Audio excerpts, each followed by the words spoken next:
मित्रो नमस्कार. तुम्ही बघतात रोखोक. मी पुरुषोत्तम आवारे पाटील.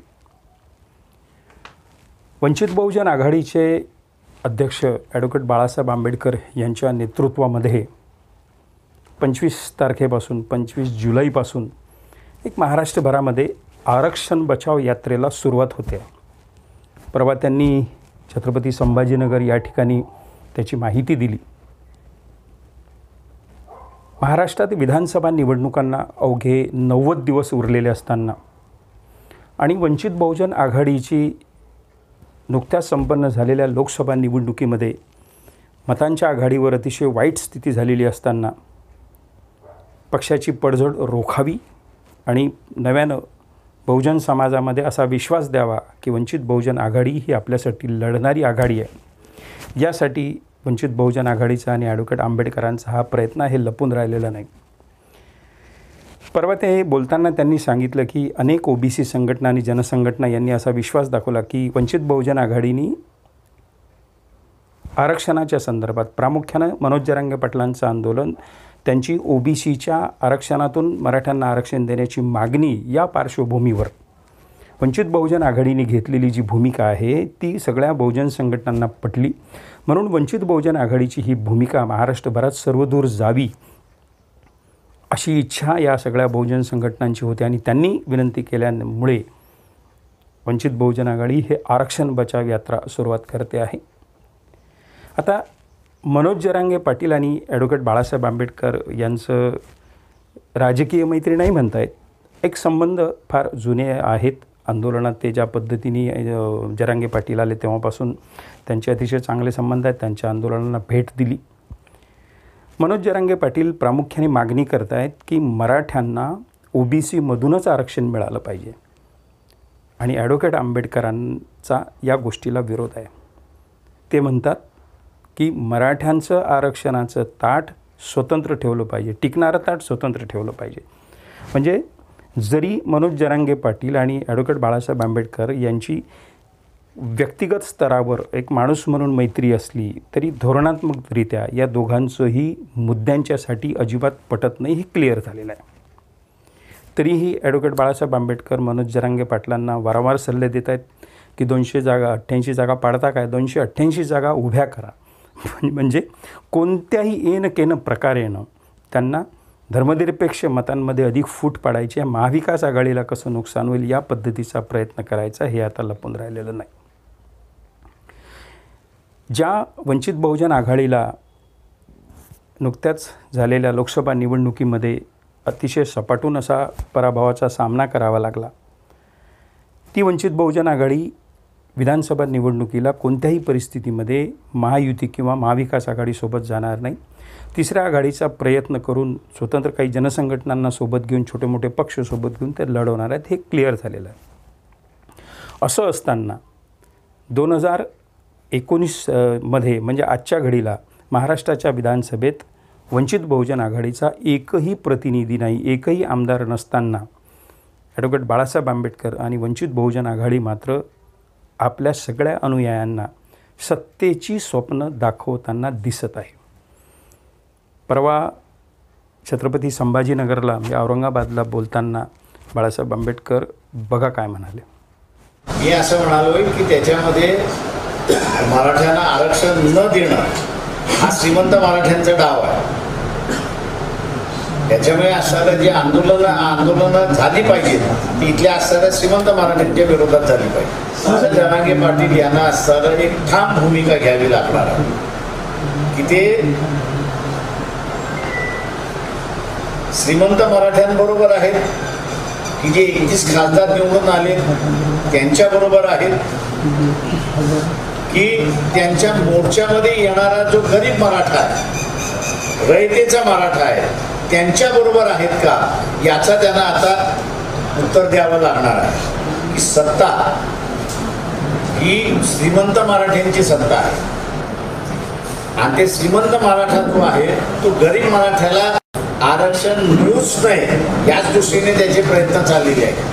आणि म्हणून मी मागे म्हणालो होतो की याचा तोडगा मी आत्ता मांडणार नाही, का मांडला तर त्यात तोडग्याचा खेमा केल्याशिवाय हे राहणार नाही आणि म्हणून सत्ता आल्यानंतर आम्ही मांडू असं आम्ही त्या ठिकाणी त्यावेळेस म्हणालो.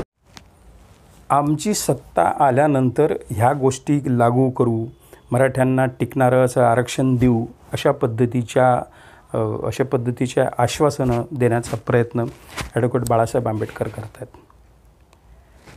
आंबेडकरांना मानणारा बौद्ध समाजामध्ये, बहुजन समाजामध्ये आणि इतर मायक्रो मायनॉरिटीमध्ये बरा मोठासा वर्ग आहे. तो वर्ग एकीकडे राजकीय अनभिज्ञ असला तरी बाळासाहेब आंबेडकरांच्या शब्दांवर भरोसा ठेवणार आहे. त्याच्यामुळे ज्या पद्धतीने 2019ला एक वातावरण निर्माण करण्यात आलं होतं की अब की बार आंबेडकर सरकार, अब की बार वंचित की सरकार, अब की बार बालासाहेब की सरकार. आता प्रत्यक्षात जिथे 4-5 आमदार निवडून आणण्याची क्षमतासुद्धा ज्या पक्षात नाही, त्या पक्षाचं सरकार येते आहे, या पद्धतीचं वातावरण निर्माण करणं ही स्वतःच्या चाहत्यांची निश्चित दिशाभूल करण्यासारखं होईल. ही दिशाभूल वंचित बहुजन आघाडीच्या अनेक नेत्यांकडून होते आहे. एक वातावरण या पद्धतीचं निर्माण झालं की काही असो, आता आपलं सरकार येते.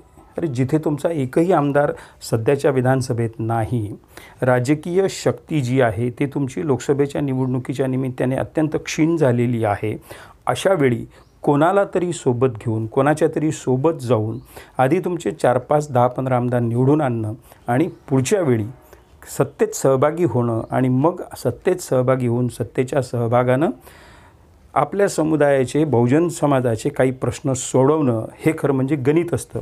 अर्थात हे गणित ॲडव्होकेट आंबेडकरांना कळत नाही अशातला भाग नाही, त्यांना ते उत्तम पद्धतीनं कळते पण वळत नाही. वंचित बहुजन आघाडीचे अनेक नेते व्यक्तिगतरित्या मलाही भेटतात, मी अनेकांशी बोलतो, ते आतून हादरलेले आहेत. परंतु काही लोक असे, त्यातले काही नेते असे आहेत की ज्यांना वंचित बहुजन आघाडीशिवाय पर्याय नाही, इतरत्र जाता येत नाही. बाळासाहेब काय करतील, काय निर्णय घेतील यांची त्यांना भीती वाटते. आणि अजूनही जवळपास 99% नेत्यांची इच्छा आहे की ॲडव्होकेट बाळासाहेब आंबेडकरांनी महायुती किंवा महाआघाडी या दोनपैकी कुणाकडे एका तत्त्वाच्या आधारावर, किमान समान प्रोग्रामच्या आधारावर जावं, आधी यश पत्रात पाडून घ्यावं, सत्तेत सहभागी व्हावं आणि जी माणसं, जे समुदाय वर्षानुवर्ष आपल्या भरोशावर आहेत, त्या लोकांची काही कामं व्हावी, त्यांचं पुढचं जगणं. आता बाळासाहेब आंबेडकरांसोबत असणारे कार्यकर्ते जे आहेत ते वर्षानुवर्ष काम करत आहेत, अनेक थकलेले आहेत. अकोला जिल्हा परिषदेची सत्ता वगळता वंचित बहुजन आघाडीकडे कुठलीही सत्ता सध्या नाही. मग अनेक कार्यकर्ते जे आहेत ते खिशाला खार देऊन, पदरमोड करून आपल्या पक्षाचं काम करत आहेत. त्यांनासुद्धा सत्तेत सहभागी होण्याची एक उत्तम संधी या निमित्तानं लाभावी असं वाटणारा एक मोठा वर्ग वंचित बहुजन आघाडीच्या मध्ये काम करतो आहे. परंतु सगळ्यांची बिचाऱ्यांची कोंडी झालेली आहे. तोंड दाबून बुक्क्यांचा मार ते सहन करत आहेत. जर ॲडव्होकेट आंबेडकरांनी येणाऱ्या विधानसभा निवडणुकीला महायुती किंवा महाआघाडी याच्यापैकी कोणाची तरी जर निवड नाही केली तर त्याच्यातले बहुतांश लोक स्वतःहून बाजूला जाण्याची शक्यता आहे. बाळासाहेब आंबेडकर राजकारणात अतिशय मुरलेले नेते आहेत. त्यांना राजकीय डावपेच उत्तम पद्धतीनं कळतात. परंतु आजूबाजूला काही माणसं अशा पद्धतीची असतात प्रत्येक नेत्याजवळ की त्यांना दूरदृष्टी नसते. जेव्हा ते नेत्याचे भक्त बनतात तेव्हा मात्र पक्षाचं हित जपलं जात नाही. कदाचित वंचित बहुजन आघाडीचं हेच झालं आहे की काय, किंवा याच मार्गावर वंचित बहुजन आघाडी आहे काय, या पद्धतीचा एक संशय यायला लागतो. येणाऱ्या विधानसभेच्या निवडणुकीला फार काही दिवस नाहीत, 90 दिवस आहेत. हा राहिलेला 1 महिना कधी संपून जाईल, 60 दिवस कधी उरतील हेही माहीत नाही. अशावेळी वंचित बहुजन आघाडी मागचं सगळं पराभवाचा एक नैराश्य झटकून पराभवाचं उत्तर काढण्यासाठी मोठ्या तयारीने महाराष्ट्र जिंकण्यासाठी कसे तयार होतील हे पाहणं औत्सुक्याचं ठरेल.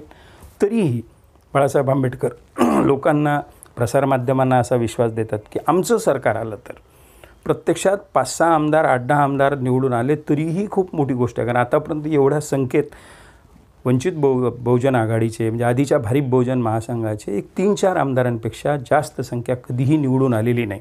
म्हणजे या काळात जर कोणाशी युती केली, आघाडी केली आणि 8-10, 10-12 आमदार निवडून आले तर खूप मोठी गोष्ट होईल, ती ऐतिहासिक गोष्ट होईल.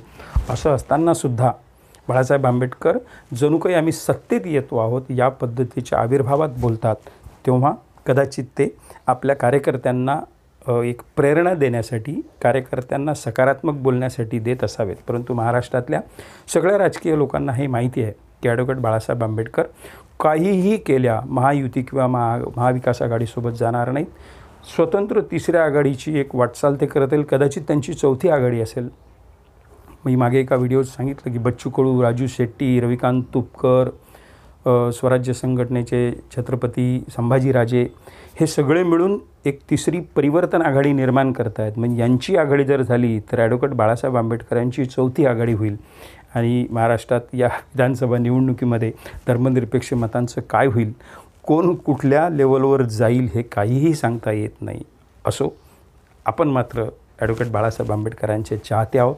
आपल्याला असं वाटते की योग्य पद्धतीने यावेळी निर्णय घेऊन वर्षानुवर्ष राबणारा कार्यकर्ता, पिचलेला खंगलेला कार्यकर्ता सत्तेच्या जवळ जाऊन त्यांनी काहीतरी सामाजिक अभिसरणाचं काम केलं पाहिजे या अपेक्षेनं आपण बोलतो आहोत. मित्रहो, आजच्या पुरतं एवढंच. हा व्हिडिओ आवडला असेल तर निश्चित रोकठोक या चॅनलला सबस्क्राईब करा आणि या व्हिडिओला लाईक आणि शेअरसुद्धा करा. नमस्कार.